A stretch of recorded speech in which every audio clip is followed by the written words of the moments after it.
ಇವಾಗ ನಿಮ್ಮಿಂದ ಆಗದ ಒಂದು ಕೆಲಸ ಬೇರೆಯವರು ಮಾಡ್ತಾ ಇದ್ರೆ ಅವರಿಗೆ ಬೇಕಾಗಿರುವಂತ ಸಹಾಯ ನಿಮ್ಮಿಂದ ಆಗುವಂತದ್ದು ನೀವು ಮಾಡಬೇಕು. ಕರ್ಲಿ ಕ್ರಾಬ್ನ ಇವತ್ತಿನ ವಿಡಿಯೋಗೆ ಎಲ್ರಿಗೂ ಸ್ವಾಗತ. ಇವತ್ತು ನಾನು ಫಿಶಿಂಗ್ ಎಲ್ಲ ಹೋಗ್ತಾ ಇಲ್ಲ, ಬದಲಿಗೆ ನನ್ನ ಇವತ್ತಿನ ಹುಟ್ಟುಹಬ್ಬ ದಿನಾಚರಣೆ ಏನಿದೆ ಅದನ್ನು ಯಾವ ತರ ಆಚರಣೆ ಮಾಡಿದೀನಿ ಅಂತ ನಿಮ್ಮ ಬಳಿ ಹೇಳುವಂತ ಇಲ್ಲಿ ಬಂದಿದ್ದೇನೆ. ಸೊ ಈ ವರ್ಷ ನನ್ನ ಹುಟ್ಟುಹಬ್ಬ ದಿನಾಚರಣೆಯಲ್ಲಿ ಒಂದು ಬದಲಾವಣೆ ಇರಲಿ, ಬರ್ತ್ಡೇಗೆ ಒಂದು ಬದಲಾವಣೆ ಇರಲಿ, ಒಂದು ವಿಭಿನ್ನತೆ ಇರಲಿ ಅಂತ ಹೇಳಿ ಆಲೋಚನೆ ಮಾಡ್ತಾ ಇರುವಾಗ ನಮಗೆ ಆನಿಮಲ್ ಟ್ರಸ್ಟ್ ಸುರತ್ಕಲ್ ಅವರ ಒಂದು ಪೇಜ್ ಇದು ಪೋಸ್ಟ್ಸ್ ಎಲ್ಲ ಫೀಡಲ್ಲಿ ಬರಲಿಕ್ಕೆ ಸ್ಟಾರ್ಟ್ ಆಯಿತು. ಸೊ ಅದೇ ಇರಲಿ ಅಂತ ಹೇಳಿ ಅವರಿಗೆ ಏನಿದೆ ಒಂದು ದಿವಸದ ಫುಡ್ಡಿಗೆ ಏನು ಸಹಾಯ ಬೇಕಿದೆ ಅದನ್ನು ಈ ದಿವಸ ನಾನು ಪ್ರೊವೈಡ್ ಮಾಡುವ ಮೂಲಕ ನಾನು ನನ್ನ ಹುಟ್ಟುಹಬ್ಬ ದಿನಾಚರಣೆ ಆಚರಿಸಿಕೊಂಡಿದ್ದೇನೆ. ನಾನು ಅದರಲ್ಲಿ ತುಂಬ ಖುಷಿಯಾಗಿದ್ದೇನೆ ಕೂಡ. ಇನ್ನೊಂದು ವಿಷಯ ಅಂತ ಹೇಳಿದ್ರೆ, ಎಲ್ಲ ವರ್ಷ ಕೂಡ ಈ ಖರ್ಜೂರದ ಮೇಲೆ ಸಕ್ಕರೆ ಹಾಕುವಂತಹ ಸೆಲೆಬ್ರೇಷನ್ ಏನಿದೆ ಅದನ್ನು ನಾನು ಈ ವರ್ಷ ಬದಿಗಿಟ್ಟು ಇವತ್ತಿನ ಒಂದಿನ ಏನಿದೆ ಒಂದು ವಿಭಿನ್ನತೆ ಇರಲಿ ಅಂತ ಹೇಳಿ ನನ್ನ ಈ ಹುಟ್ಟುಹಬ್ಬವನ್ನು ಈ ಥರ ಆಚರಿಸಿದ್ದೇನೆ. ಸೊ ನೀವು ಕೂಡ ನಿಮ್ಮ ಹುಟ್ಟುಹಬ್ಬ ದಿನಾಚರಣೆ ಏನಿದೆ ಅದನ್ನು ಈ ಥರ ಒಂದು ವಿಭಿನ್ನತೆಯಿಂದ ಆಚರಿಸಿ.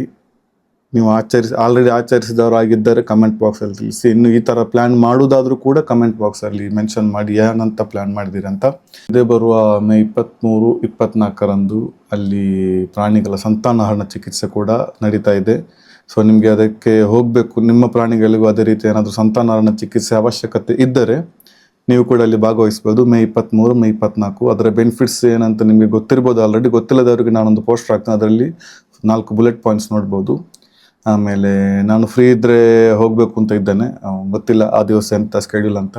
ಇವಾಗ ನಿಮ್ಮಿಂದ ಆಗದ ಒಂದು ಕೆಲಸ ಬೇರೆಯವರು ಮಾಡ್ತಾ ಇದ್ರೆ ಅವರಿಗೆ ಬೇಕಾಗಿರುವಂಥ ಸಹಾಯ ನಿಮ್ಮಿಂದ ಆಗುವಂಥದ್ದು ನೀವು ಮಾಡಬೇಕು. ಕರ್ಲಿ ಕ್ರಾಬ್ ಸೈನಿಂಗ್ ಔಟ್, ಬಾಯ್.